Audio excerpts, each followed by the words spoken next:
Salju tebal menutupi jalanan dengan embun beku terbentuk di kendaraan yang terparkir. Beberapa pejalan kaki menghadapi kondisi jalanan yang licin dan mengubah perjalanan rutin menjadi perjalanan berbahaya.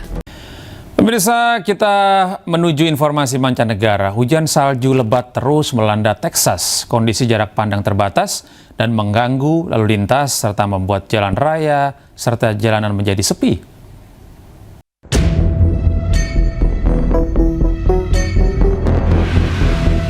Salju tebal menutupi jalanan dengan embun beku terbentuk di kendaraan yang terparkir. Beberapa pejalan kaki menghadapi kondisi jalanan yang licin dan mengubah perjalanan rutin menjadi perjalanan berbahaya. Badai musim dingin Fern mulai bergerak ke timur dari Texas pada Sabtu pagi, membawa hujan beku dan salju ke sebagian wilayah Kansas, Oklahoma, dan Arkansas. Hingga Senin, badai tersebut diperkirakan akan berdampak pada lebih dari 230 juta orang di seluruh Amerika Serikat. Badan Layanan Cuaca Nasional memperingatkan bahwa badai diperkirakan akan berlangsung selama beberapa hari. 11 korban jiwa telah dilaporkan di seluruh Amerika Serikat, sementara 90 juta orang berada di bawah peringatan atau siaga cuaca dingin ekstrim karena kondisi yang parah.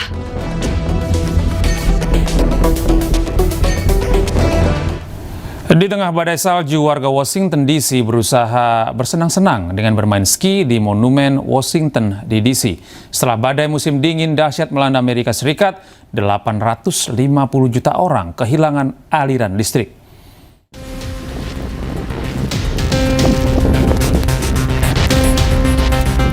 Menantang badai salju dahsyat, warga beramai-ramai menuju Monumen Washington untuk perang bola salju, bermain ski hingga kereta luncur. Puluhan orang berusaha bersenang-senang di Monumen Washington DC setelah badai musim dingin dahsyat melanda Amerika Serikat, menyebabkan 850 juta orang kehilangan aliran listrik dan mempengaruhi aktivitas lebih dari separuh populasi negara. Badan Layanan Cuaca Nasional melaporkan beberapa bagian Washington DC telah mengalami badai salju hingga 28 cm di daerah Virginia dan Maryland. Pihak terkait juga memperingatkan tentang kondisi perjalanan yang berbahaya dengan suhu beku yang menyebabkan salju dan es di jalanan.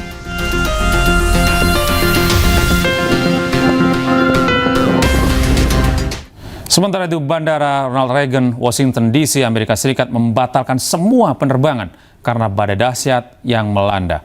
Badai itu membuat lebih dari 14.000 penerbangan di seluruh Amerika Serikat tertunda.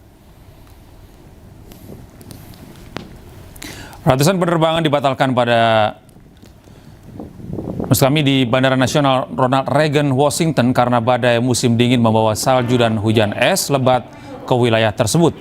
Rekaman video menunjukkan bandara yang kosong dengan jalur penurunan penumpang dan aula terminal yang sepi. Sementara alat berat membersihkan salju dari landasan dan pesawat tetap terparkir di apron. Total penerbangan yang dibatalkan adalah 840 layanan yang dioperasikan oleh maskapai besar dan juga regional.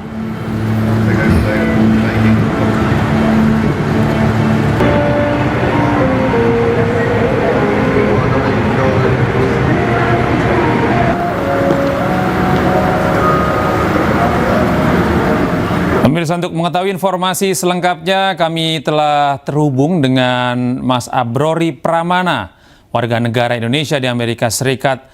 Selamat malam waktu Indonesia, Mas Abrori. Terima kasih sudah bergabung bersama kami di iNews Malam. Ya, Mas Abrori, apa yang dirasakan oleh Mas Abrori dari dampak badai salju yang terjadi di Amerika, dan sebelumnya Mas Abrori saat ini berada di mana? Saya ada di kota Urbana di Illinois State. Apa ya dampak yang Anda rasakan di sana saat ini? Kebetulan memang suhunya lagi dingin, Mas, ya. Sampai feels like-nya sampai minus 31 derajat Celcius. Kalau suhu temperaturnya berfluktuatif ya, minus 17, minus 18, minus 19. Ya, dingin sih rasanya ya. Ya, Mas Abrori sudah berapa lama di Amerika Serikat? Ini sudah masuk tahun ke-5 di United States. Iya, artinya sudah 5 kali mengalami musim salju. Apakah musim salju kali ini merupakan yang terburuk menurut Anda? Menurut saya sih ini yang paling dingin ya untuk saat ini ya dibanding beberapa tahun yang lalu, karena beberapa kali sempat mengalami badai salju. Dan biasanya badai salju itu kita Desember udah mulai ada badai salju lagi. Kebetulan Januari, wah ini benar-benar kayak dingin banget sampai salju itu turun dari hari Sabtu itu sebenarnya Jumat malam itu udah ada warning, sampai Sabtu malam itu salju masih terus turun dan ketebalan sana hampir setengah dari ini ya, setengah dari lutut ya. Jadi benar-benar menghambat mobilitas, Mas.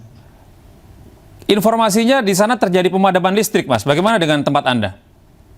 Kalau di Washington mungkin di Washington memang ada pemadaman listrik. Kalau di Illinois, terutama di kota Urbana, tidak ada pemadaman listrik. Hanya saja memang kampus terutamanya itu melakukan email ya kepada student, memberikan pesan bahwa memang akan ada peningkatan penggunaan listrik akibat heater, sehingga memang mereka meminta untuk kayak misalkan untuk staff ataupun student kalau misalkan tidak ke kampus tidak ada masalah, yang penting ada komunikasi dengan staff ataupun head departemen, seperti itu, Mas. Iya, Mas Abrori, bisa Anda gambarkan berapa ketebalan salju di wilayah Anda saat ini? Kalau semalam, karena kebetulan saya keluar rumah itu hampir separuh lutut ya, Mas ya. Wow. Ketika saya jalan itu. Bagaimana dengan aktivitas warga di sana dan perekonomian jika terjadi salju yang cukup tebal hingga selutut ini?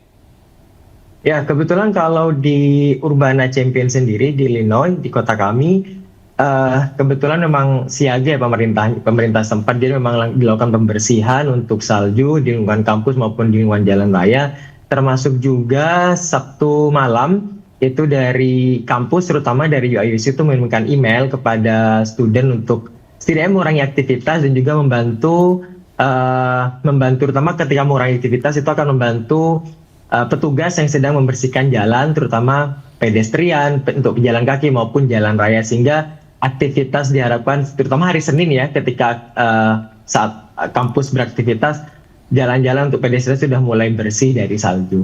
Cuma memang dari kemarin, dari hari Sabtu itu Mas sudah dilakukan pembersihan jalan raya sih. Iya, Mas Abrori, dengan ketebalan salju yang cukup tinggi ini, kemungkinan terburuk apa sih yang bisa terjadi di sana, Mas? Kalau kemungkinan terburuknya memang kayak misalkan mobil ya, misalnya mobil itu biasanya akan stuck ya, kalau misalkan mereka harus masuk ke suatu tempat karena salju tebal, kalau tidak dibersihkan ya akhirnya mereka bisa stuck. Ataupun misalkan karena licin jalanan ya orang jatuh seperti itu, dan maupun di jalan raya itu bisa jadi mobil bisa slip atau istilahnya kayak karena jalan licin ya ada salju ini sih. Itu sih Mas kemungkinan yang bisa terjadi. Bahkan kalau mahasiswa, kalau kita ya student, biasanya kita jalan bareng dengan teman-teman untuk menghindari agar tidak sampai kalau misalkan ada something wrong dengan kita ya teman kita bisa mengantisipasi untuk membawa kita juga gitu. Jadi sangat dihindari untuk bepergian keluar rumah sendirian ya, Mas, harus ada temannya. Betul, iya. Harus ada rekan yang mendampingi. Iya, baik, terima kasih Mas Abrori. Selamat beraktivitas, selamat beristirahat di sana.